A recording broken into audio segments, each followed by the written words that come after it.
Welcome again, everyone, to Mass Timber March Madness. Happy to have Franco Piva from Ergodomus presenting today. Haven't seen Franco since the Mass Timber Conference. That was the last one that was in person, so it's been a while. But welcome, Franco. I look forward to hearing from you. Let's begin your presentation. Thank you, Greg. I agree. We met the first time at the Mass Timber Conference in 2019. So time flies. It was quite a few months ago. Thank you, everyone, for joining this webinar, this meeting, Mass Timber March Madness.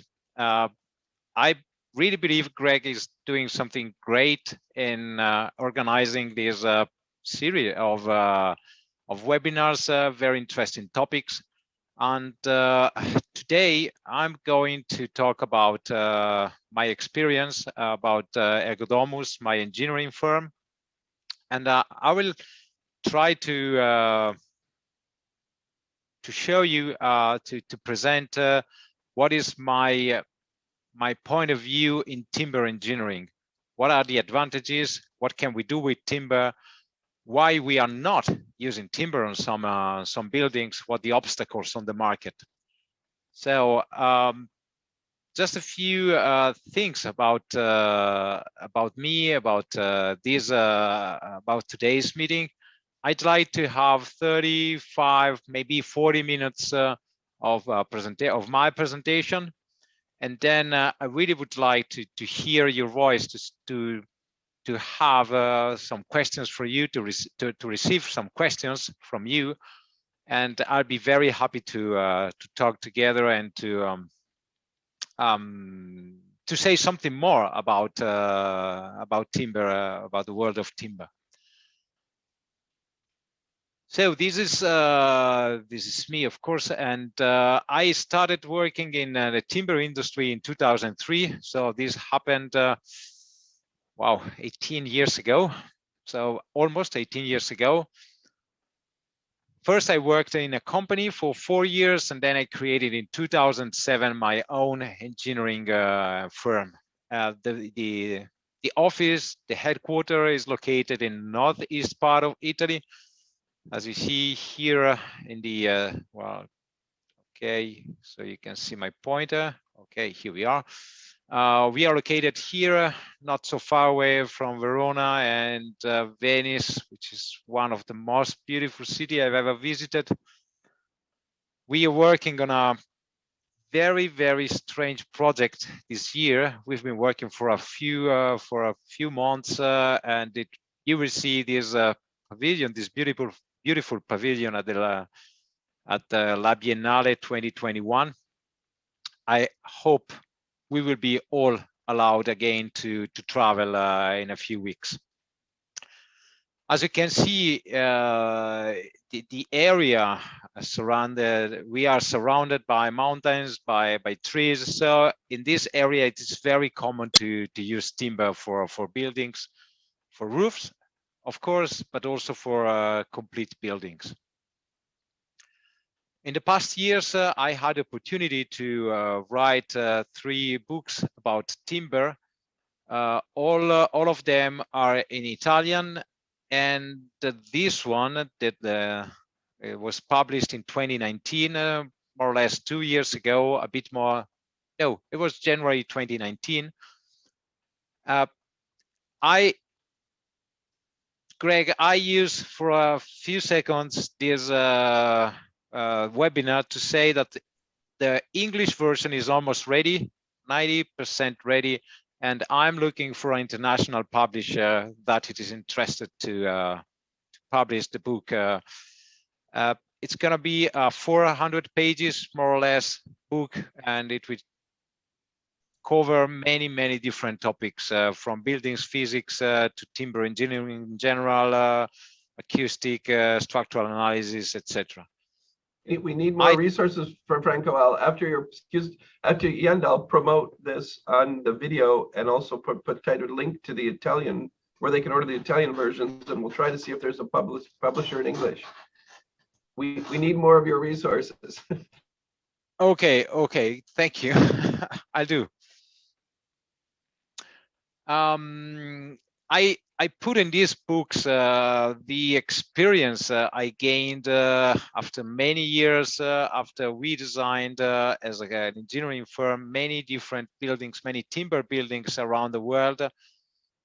More or less, we engineered something like 300 timber buildings so far. Some of them, many of them, sorry, the most of them are located in Italy. But as you can see here in our Ergodomus timber map, we also engineered some buildings in other countries dealing with different building codes, included the Canadian building code. Here in Europe, the situation is a bit easier because we have the Eurocode, and this makes pretty easy to design in Italy, in Denmark, Finland, Norway, UK, etc. Because these building code is made in a way that you can easily change from one country to another one without having to learn from scratch a new building code. Where are we in the market? We as Ergodomus, and this is very important. This slide is very important because it gives you, it says that we work with two big families of clients. On one side, there are all the manufacturers, CLT, NLT, DLT, glulam manufacturers. And on another side, there are designers, general contractors, developers, and builders. And this gave us something like a privilege to see how the industry work, how the designer work, and how developers, builders, and contractors work. So we know what they want, and we try to speak a language which is good for all of them. At the moment, my vision of the market is that there is something like a gap between the industry and all the other actors on the market. And it is very difficult for designer to talk to the manufacturers. At the same time, it's difficult for manufacturers to talk to builders, contractors, and developers. This lack on the market, in my opinion, creates sometimes problems I'll talk about later, that nobody knows how much the building will cost. Nobody is able to quote precisely a price for a timber buildings and for a timber building, and to make a comparison between concrete, steel, and timber. I liked a few weeks ago, we tried to collect almost all the main buildings we engineered in the past years in just one drawing. So we created this one, and then we made a movie, a short movie, to show how many buildings we engineered and how many different clients we had to work with, how many problems we solved. With timber, this slide, this movie also shows that with timber you can make many different things. And doing this movie, I speak about the experience I had. In 2003, nobody in Europe, nobody in Italy was talking about timber buildings. In the company I was working in, we were working on 1-story, 2-story timber buildings, but it was a very, very small niche of the market, less than 0.5% of the global market in Italy, less than 0.5%. Now the market in Italy, the market of timber buildings is about 6.5%. So it means that in 18 years, we moved from 0.5% to 6.5%. It's a huge difference. It is a huge difference. And fortunately, year after year, we as industry, as designers, as builders, we convince people to trust timber, and we convince people to move from a concrete, steel society to a timber society. Of course, it is not completed yet, this process. We're still working on this. We are still trying to promote as much as possible the use of timber. But when I look back at the very first timber building I designed was just a single story building made of CLT. And now we're talking about 10, 12, 16, 20 and more story timber buildings. This slide I used many times, and for my previous webinars or conferences. And this slide, this diagram, shows how big was the impact of CLT on the market. If we look back at 1995, the total production in the world, not in Europe, I'm talking in the whole world, was about 25,000 cubic meter per year. 5 years later, 50,000 cubic meter per year. I began here working in timber industry 2003, and the production was about 75,000 cubic meter. 2006, 140,000. 8 years later, more than 500,000. 5 years, more than 1 million. So in 2018, the global production all over the world was about 1 million cubic meter. It's crazy. We moved in 25 years from 25,000 to 1 million. And this shows how big the impact was. This means that the building industry, not the timber industry, the building industry cannot ignore anymore the impact of CLT, cannot ignore what CLT is doing. I use this slide to say to show every year I go for 1 day to talk to the guys of the university quite close to my office. And I said to them, if you're thinking how could be your future, you should look at this diagram and think about studying timber, because the future, or at least I'm quite optimistic in general, but looking at this diagram, I get even more optimistic. And I was talking to a couple of guys a few days ago, and they say, I feel like I had a privilege to see this evolution of the market. It was very complicated to work in that period because nobody was considering timber as a building material, but it gave us the possibility to see how it evolved, how it changed, and how quickly it changed. So I really think that we faced an evolution, but also it was a revolution, especially in the past 3-4 years. The digitization of all the processes in the building industry is bringing to the market, is bringing to our work a lot of new things: BIM technology, computational generative parametric design, robotic prefabrication, all the CAD/CAM technologies.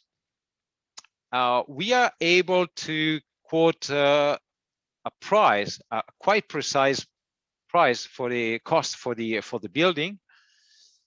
And finally, again, we're talking about off-site versus on-site.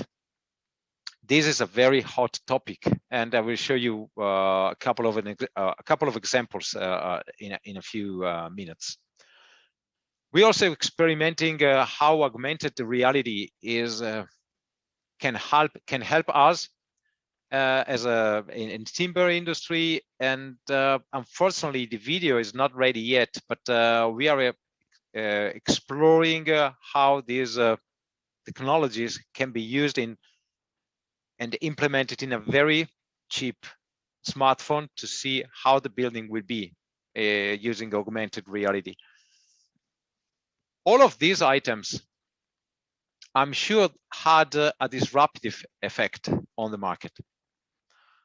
Disruptive in many ways, and especially because timber engineering gives us a very interesting opportunity, and I'll talk about this in 2-3 minutes. That is amazing, believe me. One important thing is that all those technologies are low cost. We do not need to spend billions of euros and millions of euros to use them, and they are already here. I'm not talking about science fiction. I'm not talking about how it could be in 10 years. I'm talking about what we are doing, what we can do now with low cost technology. To do this, well, sorry, I wanted to stop it. Okay. Sorry. To design a timber building, we need to have a holistic approach. And I like to use this a short movie to explain what I mean for holistic approach. If we want to design a timber building, we need absolutely to raise our point of view. We cannot stay at 1 meter or half meter. We need to go up. We need to fly a bit, and we need to have a global vision, a global view of what is happening around the building. I cannot design a timber building without having in mind how the CLT panels will be produced, how the glulam beams will be produced, how all those elements will be transported to the site, how they will be assembled on site. What if I design a CLT building and I do not consider the maximum lift capacity of the crane on site? It happened a few times. The truck arrives and nobody can unload the truck. There is no crane big enough to unload the truck. So they have to stop everything to call a bigger crane, to wait for hours, maybe even a few days. Who is gonna pay this extra cost? So the design process, everything before going to the site is absolutely important. And this is the reason I like to use the word holistic. You need to have a wide overview, to have a global overview of the building, of the site. And you can't ignore, you have to take into account every single aspect, from the production to the site, including the transport, of course. It is not easy. It requires a lot of experience, but this experience is the thing that allows you to reduce the cost, to cut the cost, and to make the timber buildings doable. This is unfortunately what is happening in general in the building industry. There is a concept sketch, then the designers have a meeting with the client, then they prepare the working drawings. So they could change something, but what cannot be accepted is what happens on site later. I always say thank you to Lee Ward, artist. He's a very good guy, and he prepared this slide, and it shows what is, to my opinion, the most frustrating part of our life as a designer. We want to have this, but we will get this. So this is not what I want to see on site. This is not what I'm looking for. I really believe that in 2021, it's time to change, to move from what you see is what you get to what you draw is what you get. I really love this acronym. I really love this claim. It means that me as the designer, I can draw something, I can prepare the 3D drawings of the building, I can prepare a very detailed 3D drawing of the building, and then I'm 100% sure that what I will get on site, it is what I saw on the screen. To change something on the screen, to change something on my computer costs nothing.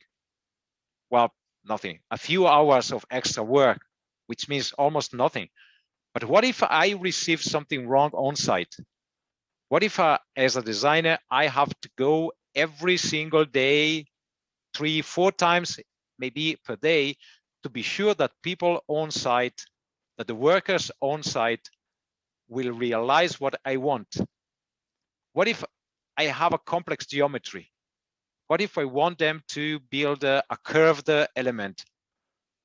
Or if I have, as we will see later, if I have a wall with more than 1,000 openings, it is almost impossible. But with timber, it is possible.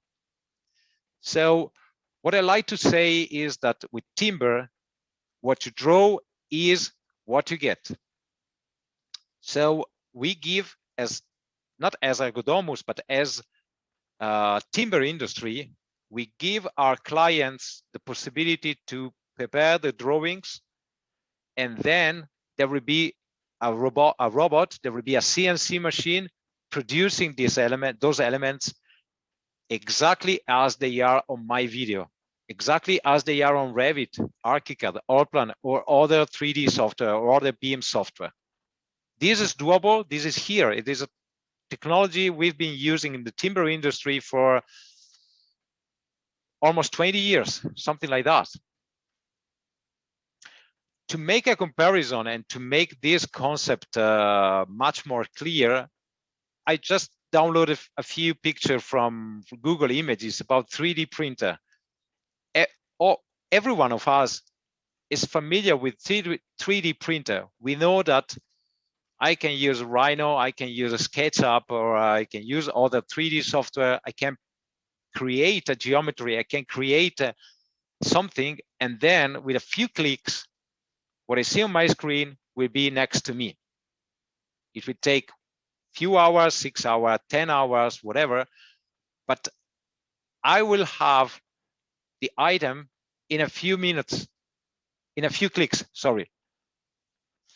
And we know that if my drawing is wrong, if there is something wrong in my drawing, then this mistake, this error will be also on the 3D printer.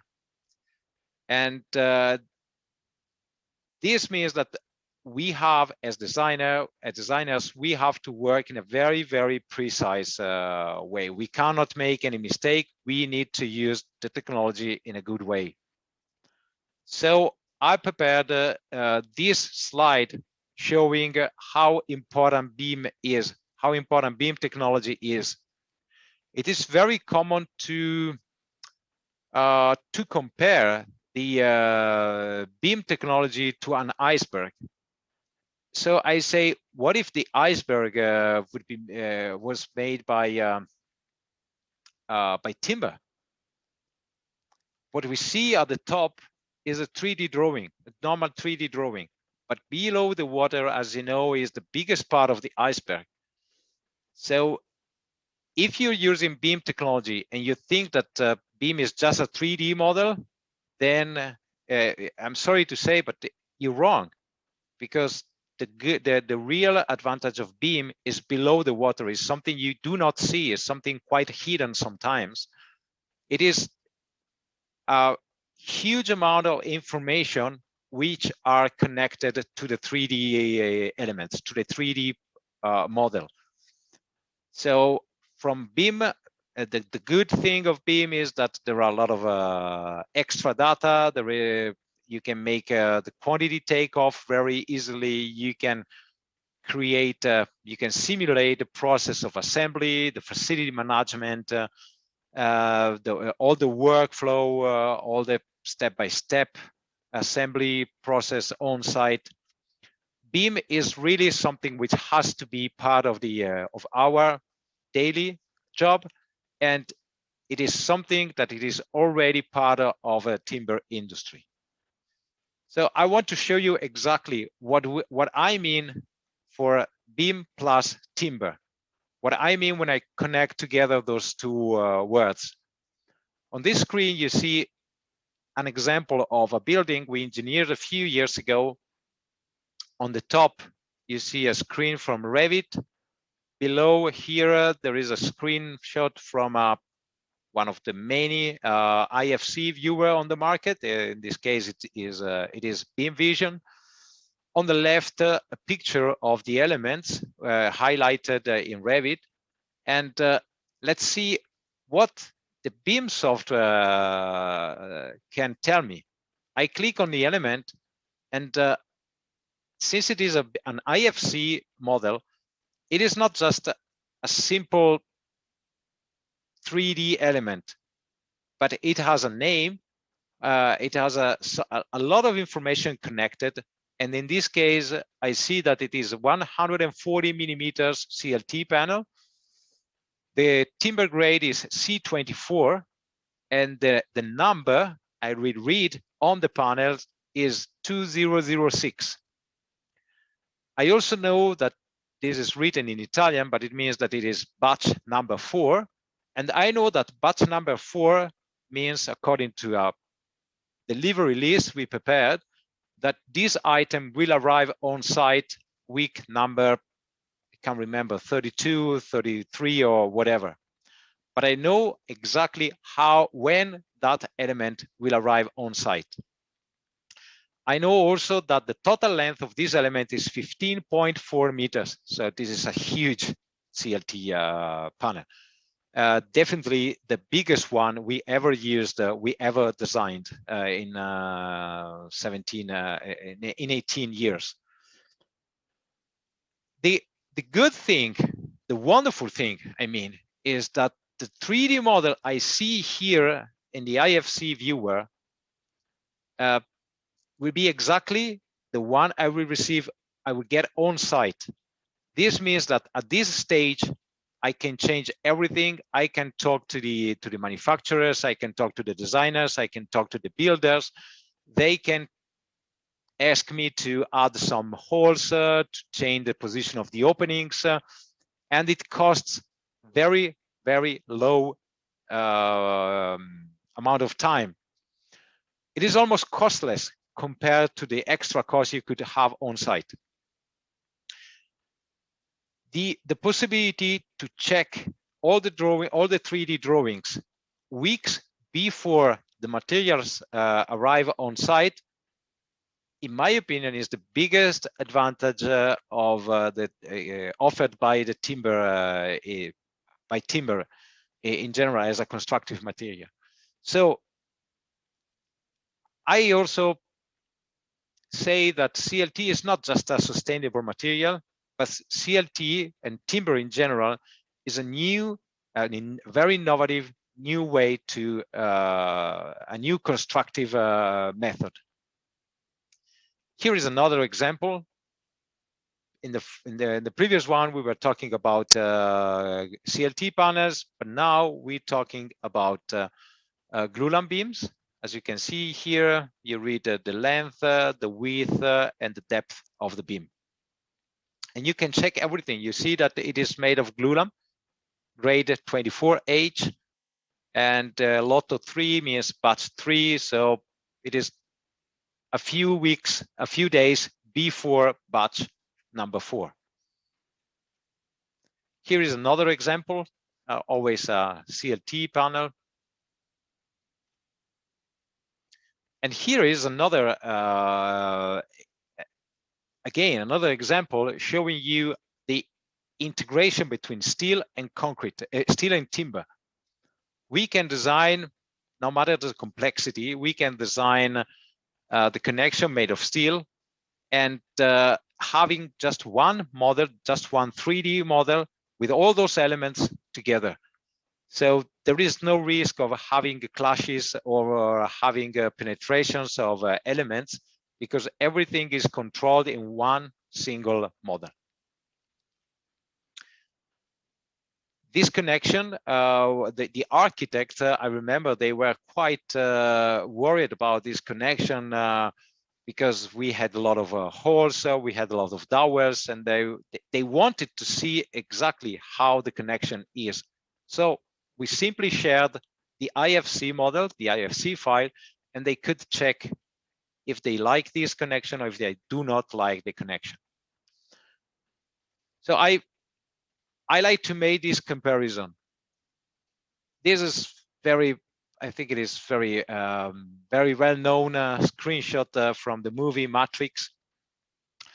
For normal people, this is nothing, but for timber engineers, this means a lot of information that allows us to see a project like the movie you're watching now. So on site, you will see simply a CLT panel, but for us, it is a bigger CLT panel that has to be machined by a robot.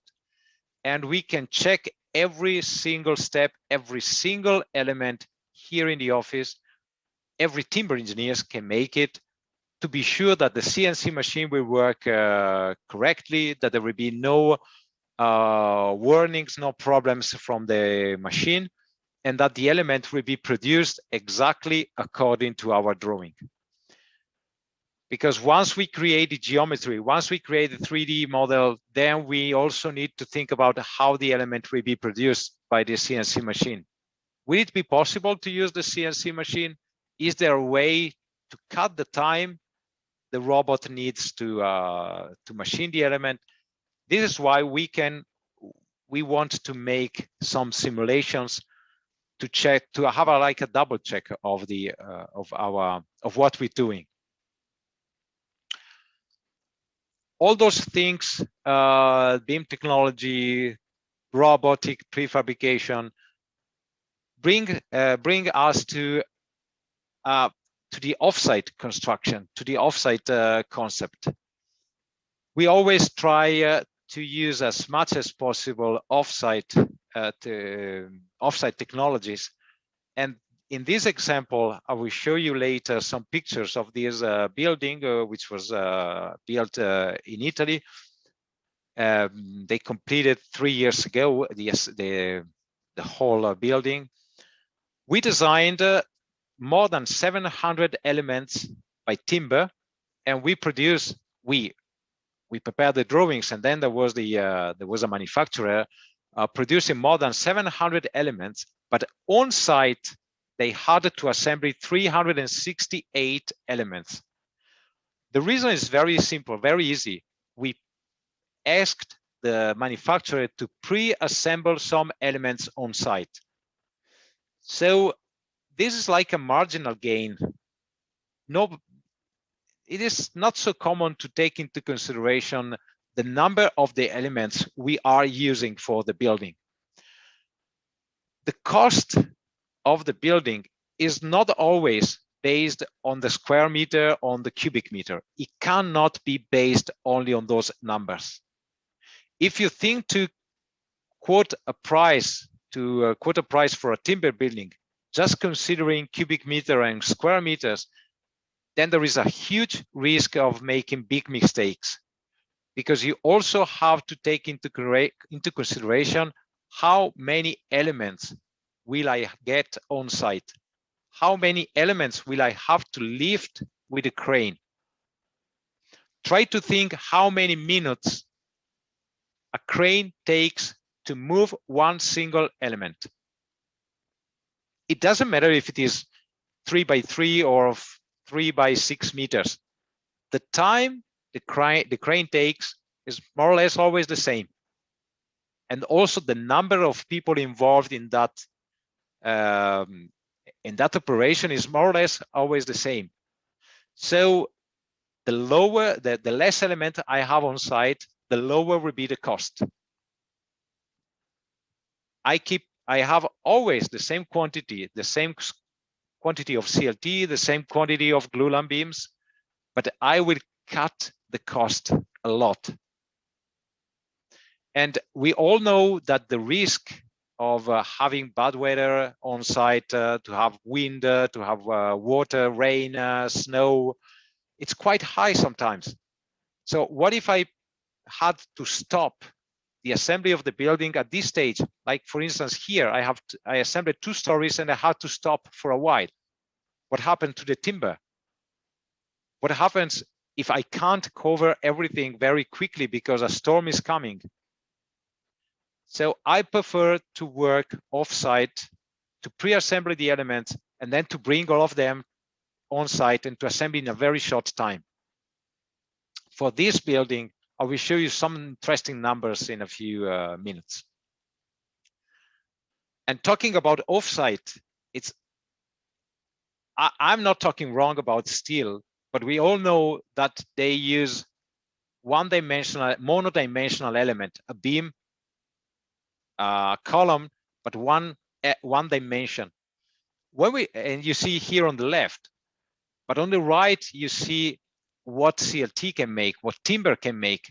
We add one new dimension. We add one dimension so we can create and bring to the site. We can bring 2D elements. We can bring surfaces,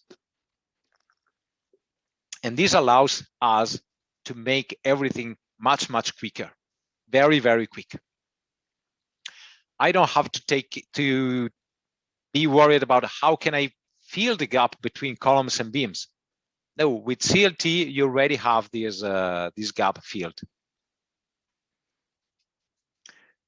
Timber is also amazing for computational design.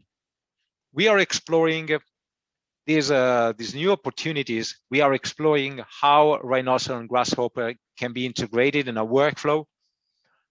And we decided to make an experiment to see what happens. And we made, this is the door of the office, of the entrance door of our office. And here above, we prepare these crazy things, these like a puzzle, this parametric wall, because we wanted to see how can we reduce in scale, how can we use this workflow for CLT panels. And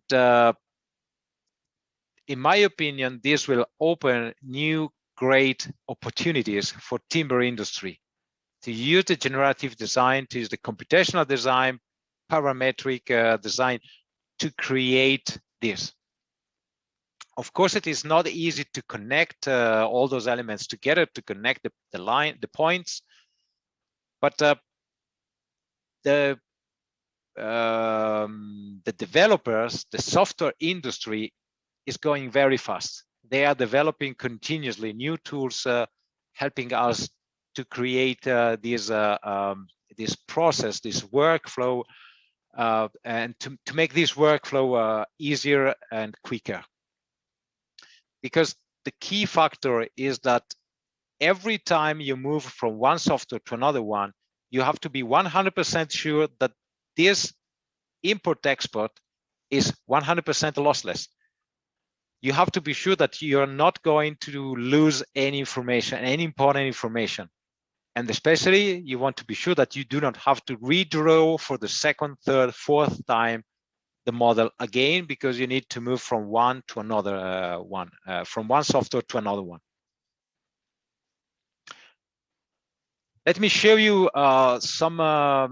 quickly some projects we worked on. This is the building I used to show you the 15 meters CLT panel. You see how big it was. We decided to use CLT also for the concrete, for the elevator shaft, and also for the stair shaft. We are in a high seismic zone, so we needed to have such a big steel connector to connect CLT to the concrete. This is another very complex project. It is a floating structure. We assembled it in Venice in 2016. 4 carpenters, in just 10 days, they completed the project, the assembly.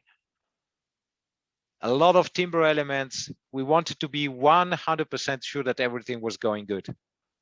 So what you draw is what you get. Again, we were not worried about what could happen on site. We were sure that the shape of the building will be exactly the one we had on the screen. This one is the building with a cross bracing on the facade, with those elements on the facade, big elements on the facade.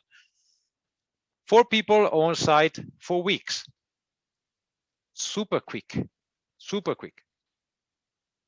We engineered a very innovative slab made of glulam and CLT. We engineered together with the manufacturers. So we created something. It's my opinion, but I do not like to use too much standard elements. I like to create something new if this helps me to cut the cost, to cut the time on site. And we decided to engineer this new slab because we wanted to reduce the thickness of the slab, and all the services run through the structure. So we reduced a lot the thickness. Another project is this one we completed in Norway. This time we are in Scandinavia. As you know, it can be very cold. It can be rainy. We are in Trondheim here in Norway, and it rains a lot in that area. So the client wanted to complete the assembly of the elements in a super short time. The company decided to go for a modular system, and this is what happened. An 8-story building. It has a concrete core in the center with the stair and with the elevators. More than 4,000 square meters, the total surface, and there we had approximately 110, 115 modules, and they assembled in 13 working days, the whole structure. Of course, the concrete was already there, it's not included, but in 13 working days, they completed the assembly of all the modules. When I say modules, I say an element that is already 100% completed. All the walls are already painted inside, all the furnitures are already inside, the tiles are inside, all the services, hot water, cold water, electricity, all the plugs, everything is there. So they just had to complete the facade and then to connect all the services to the main, I don't know exactly the name in English, but in the concrete shaft, there are all the main pipes for cold, hot water, electricity, etc. But a very easy job. A couple of days per module, less than a couple of days per module. And we worked in this way. We engineered all the elements, structural analysis and production drawings. And you see here how they built this incredible building. It took, again, I say, it took 13 days to assemble more than 4,000 square meters of building. Honestly, I couldn't believe this. I was quite skeptical, but this happened. It happened, and unfortunately, I'm not allowed to share the video of the assembly, but they did it, and the buildings are there. Here you see the structural analysis, and here is the first building they completed. Nobody could say that this is a timber building. Nobody could say that this is a modular building, because you do not see anything on the facade. They cover everything by with the modules. You see the white modules. And this, I'm going to the end. I'm almost at the end of my presentation. This is a building we are also here, almost at the end of the design of the engineering process. It is a TRCA office building located in Toronto and in Canada. We took care of the structural analysis and the value engineering for this huge project. We're talking about more than 11,000 square meters of surface of slabs. I use this slide to show you how complex, how detailed must be the drawings for the connections for timber. Everything has to be perfectly drawn, exactly as it happens for steel. But here again on timber, we have one-dimensional element, columns and beams, but we also have the two-dimensional elements, which are the CLT panels. So the complexity is higher, and we cannot weld the two elements together as they do for steel. There's the connection between columns and beams, for example. And this is how we made the clash detection using the using Navisworks to combine together different IFC models, architectural drawing, structural drawings, and service the MEP drawings.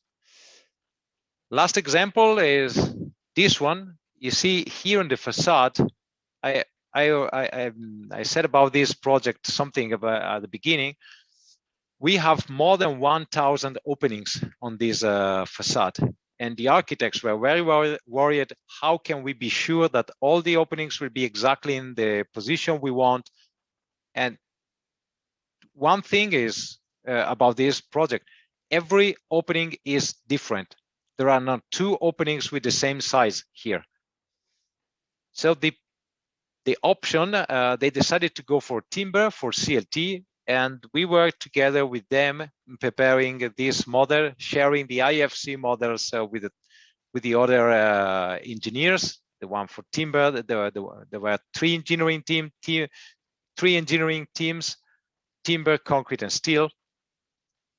And this shows you how can we integrate the model if we work in a very precise way together with the other designers.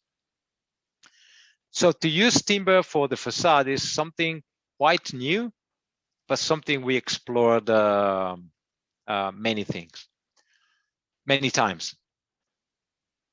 This is the last slide, and I have a question for you all. Why not? Why are we not using timber? In many cases, this happens. They decide to go for other materials because there is what I call a Q&S problem. To quote a price of a timber building, of a timber structure is not very easy, and it requires, as I said, a lot of experience and this holistic view. So I hope that in the future there will be more timber engineers, there will be more timber engineering firms that will be able to help the Q&S companies to quote a price for timber. To quote a price for steel, to quote a price for concrete is completely different than quoting a price for steel, for timber. You cannot say more or less this. You have to analyze, to deeply analyze the project, and then to deeply analyze the project to come up with a number. It was a bit longer than what I expected, but now I can. There is a Q&A session. I see there are already many questions. Yeah, thank you, Franco. It was great to show you just how many hundreds of projects you've worked on. It's super informative. Thank you for that.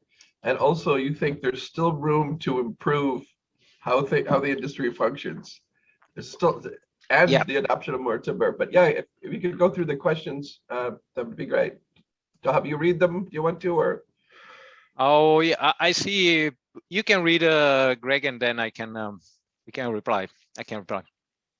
Yeah, and this is Lech Muzinski. He'll be a speaker next week. He said, enjoying the collected drawings of all buildings, would you be able to say what fraction of your projects were 4 stories or versus higher? So how many were lower or higher than 4 stories, both by the number of projects and the volume of fiber? Wow, not easy.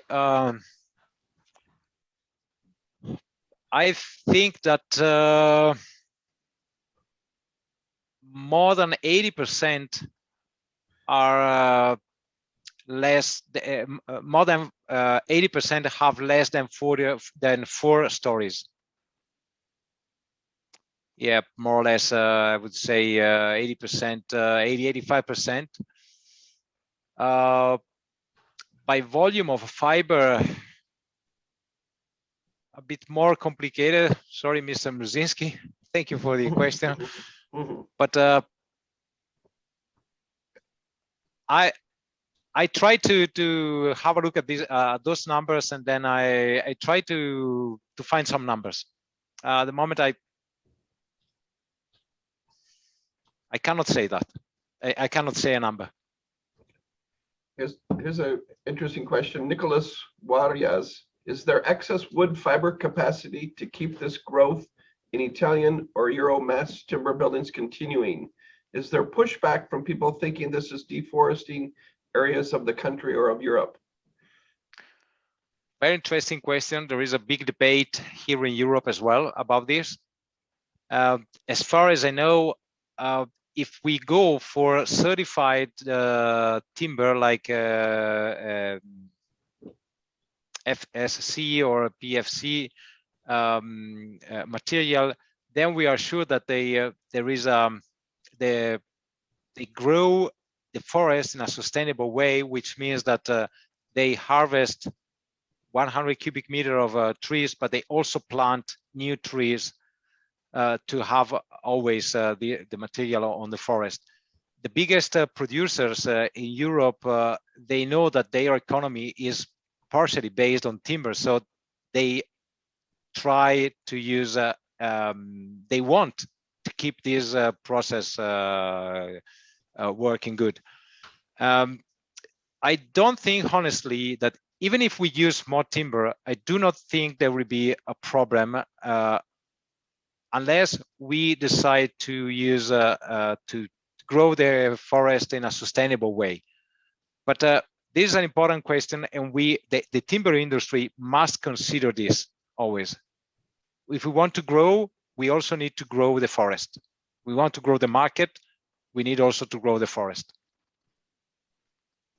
And here's I think another one from Lek.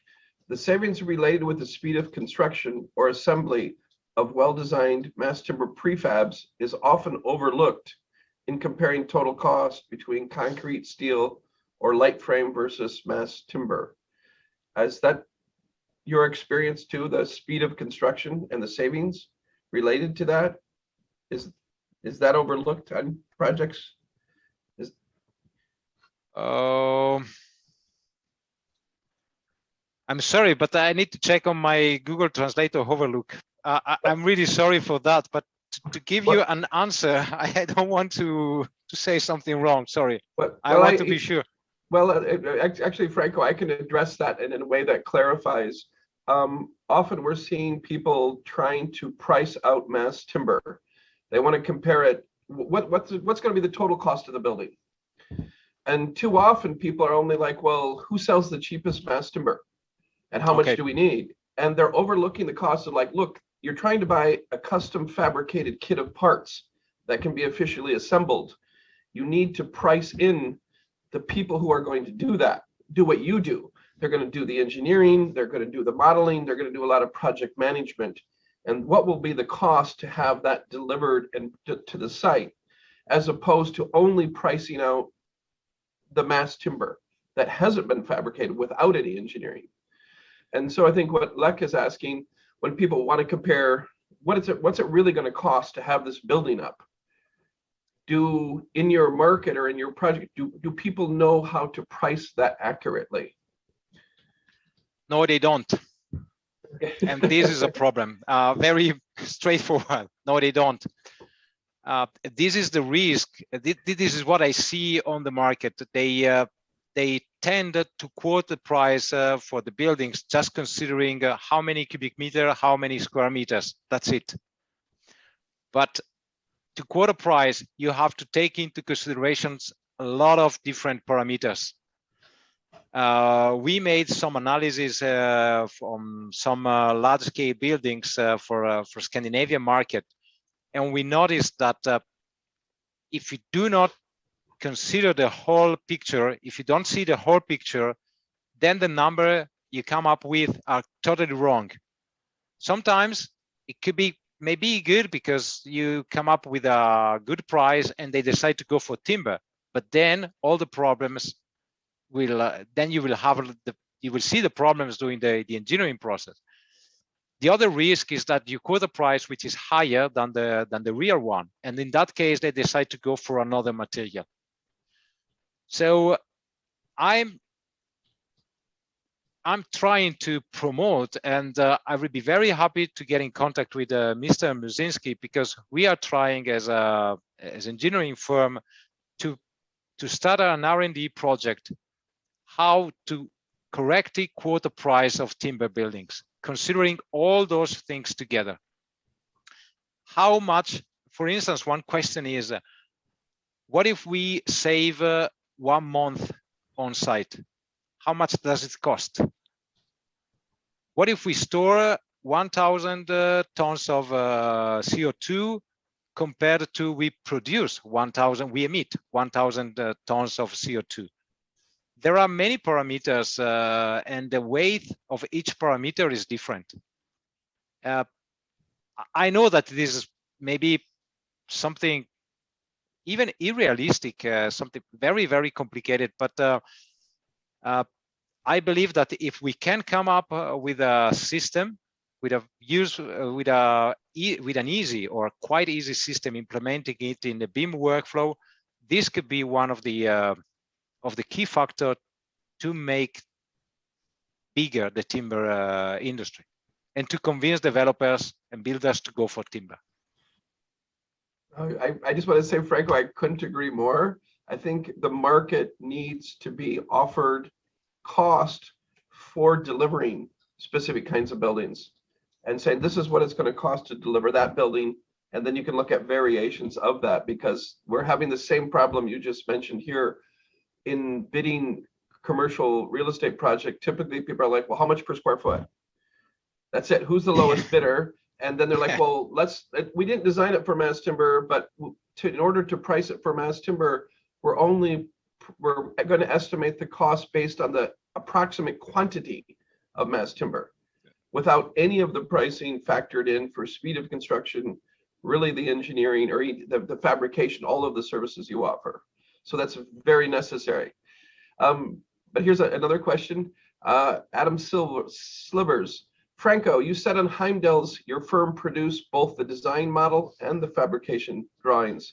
This is uncommon in the United States due to growth and the split of businesses forming silos.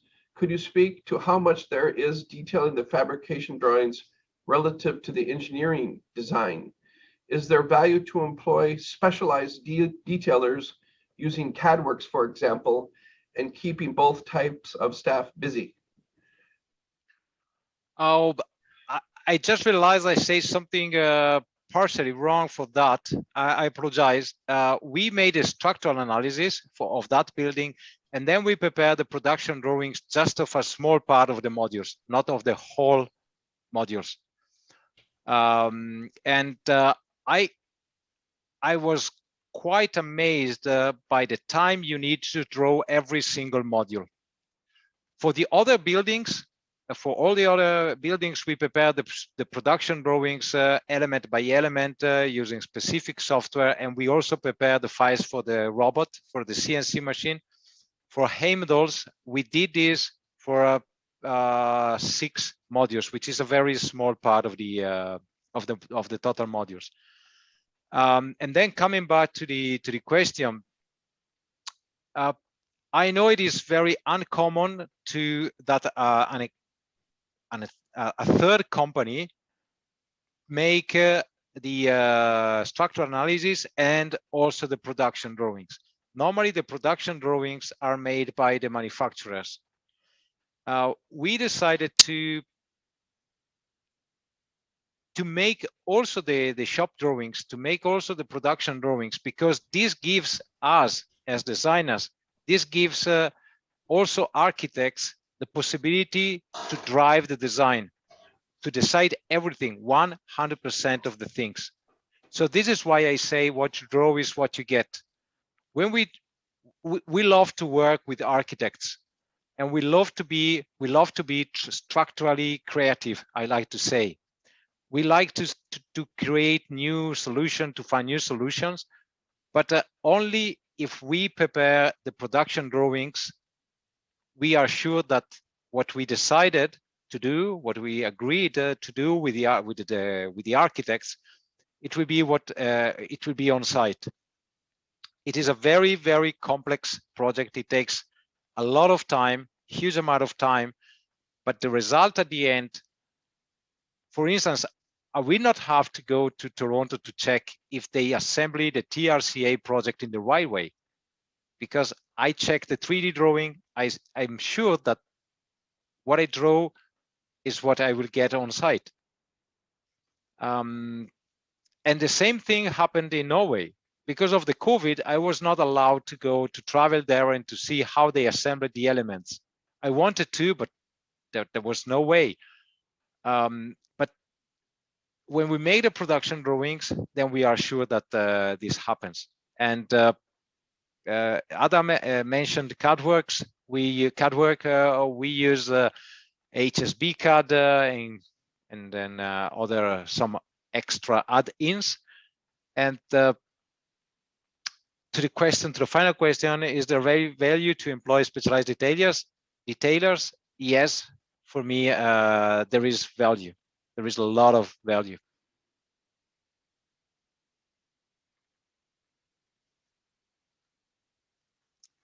Sorry, Greg, I think you're muted. Oh, sorry, I was muted. Okay. Yeah, as you can see, there are people saying hello. More of your fans: Arthur Shimon, Stan Chow. Okay. Okay. And then here's a question from Alexandra Lee. Amazing videos of all your projects. Do you have pricing information on those as well? You touched on the challenge of getting accurate pricing, so I'm curious how past projects can inform future ones. The industry needs more data on holistic costs for the entire building, including the construction schedule, not simply superstructure cost. Thanks. Yeah, I really think that this is the key factor for our future, to have those numbers and to be able to come up with those numbers in a quick way, in a very accurate way. I have the cost of many buildings I showed in the movie. I could say that at least of 50% of them, I have the cost, quite precise cost. And I also know how many hours we took to engineer. So I have both cost on site and engineering. But I really believe that this must be something we need to analyze, and hopefully we will get some funding or some support from the industry or from the university, or I don't know, to promote this R&D project or to work together with them. Yeah, I couldn't agree more. There's a very big need for this kind of information because there's just not enough projects out there, and a lot of the information isn't shared. It's not public regarding cost and schedule and where the values are. I guess I kind of want to close, Franco, because I have another presentation coming up in just 20 minutes. But I do want to ask, if people want to follow up with Franco Piva, and your book, Italian books are not yet available in English, how do people follow up with you, just to be sure they can get in touch? Okay, well, the book, I hope to find soon a publisher, a company interested in publishing the book. And then they can follow us on LinkedIn, which is an amazing social media. As you remember, Greg, we met for the first time in chatting maybe we came across on a comment somehow. Can't remember exactly, but I know that it is thanks to LinkedIn. If they follow us, they can be updated about what we're doing and our project, and we will keep them posted about also those things about the project, about the cost analysis. They can drop me a message, and I'd be very happy to arrange an e-meeting with everyone interested in this. And Franco, just to that point, I too am really active on LinkedIn. I think I have 2,500 people in my mass timber group. But I do, although as much as I like LinkedIn, I still think there's room for a better virtual community that's not limited by what LinkedIn does. For example, if you want to share a lot of project information, engage in real-time chats, it's really hard to do within LinkedIn. So I'm hoping Mass Timber City and connected groups can facilitate more open sharing of projects and services like you're offering. And that can be available to everyone on the internet, not only people who are members of a specific LinkedIn group or who are members of LinkedIn already know you, because too much of that information is locked away. So certainly look forward to continuing to work with you on that, following up with you, and hope we can build more and share more information publicly. Yeah, I invite everyone to register to the website Mass Timber City. We need more people to be in the group.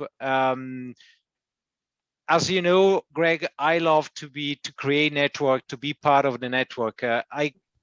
I'm 100% sure that this is the only way to promote the use of timber and to make this community grow, to grow this community. So please come and join us at the Mass Timber City. And I look forward to meeting you on that platform. Thank you, Franco. We don't have very many companies here in North America that can claim to have been involved in 300 mass timber projects. So we could really benefit from your knowledge and those connections. But thank you, and see you online, and thank you, audience. I'll close. We've got another presentation with Susan Jones starting in just 15 minutes. But thank you. Thank you, guys.